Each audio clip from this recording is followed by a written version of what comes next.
সুন্দৰ আপুনি প্ৰশ্ন আমাক সুধিছে। আচলতে প্ৰত্যেকৰে মানসিকতা বেলেগ বেলেগ হয়নে, ভাবা চিন্তাবোৰ বেলেগ বেলেগ।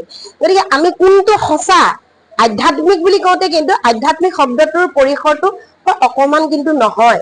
আধ্যাত্মিক মানে আমি নিজকে সংস্কাৰিত কৰি সৎভাৱে শুদ্ধভাৱে আমি নিজক ৰাখিব লাগিব আৰু আনকো আমি দেখাব লাগিব। এতিয়া কথাটো হ'ল কোনোবা এগৰাকীয়ে আজি দিহানাম গাইছে বা নাম গাইছে, প্ৰকৃততে সেই আধ্যাত্মিক শব্দটোৰ অৰ্থটো তেওঁ কিমান অনুভৱ কৰিছে। যে এই দিহানামৰ গোটেই কাহিনীবোৰ শাস্ত্ৰসন্মত। আমাৰ শাস্ত্ৰসন্মত এই কাহিনীত আচল শুদ্ধতাটো তেওঁলোকে বুজি পাইছে নাই। আৰু মই ভাবিছো কেতিয়াবা মানুহৰ চব অজামিলো ব্ৰাহ্মণ আছিলে, অজামিল ব্ৰাহ্মণ হৈও কিন্তু বেইচাৰ গৃহত গৈ পেলাই তেওঁ থাকিব লগা হৈছিলে।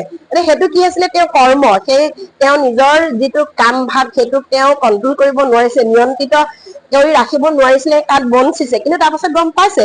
গতিকে মই এইটো কথা ভাবো যে আজি হয়তো কোনোবাই ভোগ বিলাস লালসাত পৰি অকনমান পথভ্ৰষ্ট হৈছে, কিন্তু যেতিয়া পৰম পুৰুষ প্ৰভু ভগৱন্তৰ গুণানুকীৰ্তনে এই নামৰে ৰসেৰে যেতিয়া হৃদয়ত যেতিয়া ঠাই দিব, ভগৱন্তৰ নামত যেতিয়া হৃদয়ত ঠাই দিব, তেতিয়া মই ভাবিছো এই যিমানবোৰ আমাৰ বেয়া অভ্যাস আছে বা উশৃংখলতা আছে, জীৱনৰ প্ৰতি ভোগ বিলাসতে আছে, এইবোৰকে যেতিয়া সৰ্বস্ব বুলি ভাবি লৈছে, কিন্তু লাহে লাহে ইয়াৰ তত্ত্ব অনুভৱ যেতিয়া কৰিব, তেতিয়া মই ভাবিছো এইবোৰ একাষৰীয়াকে গুচি যাব।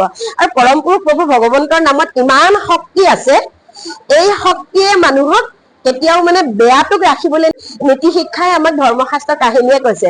হিৰণ্যকশিপুৰ অসুৰ আছিলে, আমি সকলোৱে জানো হয়নে, বৈৰী ভাৱে বিষ্ণুক চিন্তা কৰিছিলে, তেওঁ সে শাপগ্ৰস্ত হয়। কিন্তু তেওঁৰ পত্নী কয়াধু আছিলে, কিন্তু কয়াধুৱে জানো ভক্ত প্ৰহ্লাদক জন্ম দিয়া নাই জানো?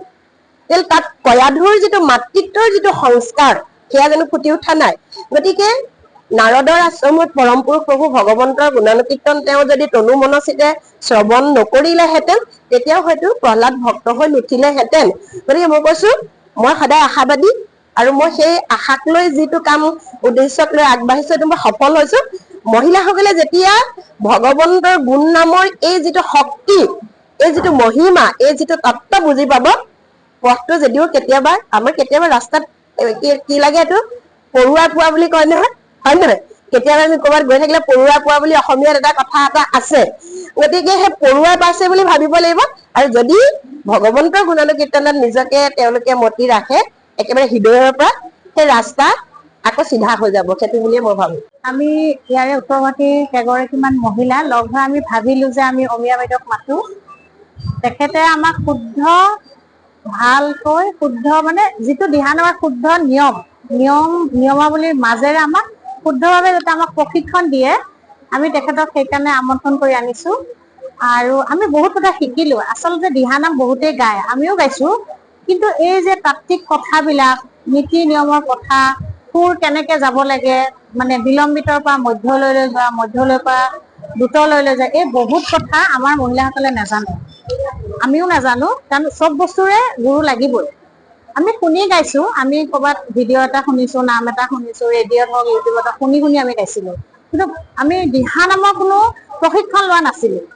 সেইকাৰণে আমাৰ মহিলাসকলে ক'লে যে আমাৰ উত্তৰ গুৱাহাটীৰ মহিলাখিনি শিকক, শুদ্ধ ৰূপত শিকক, লাগে দুটাই শিকক।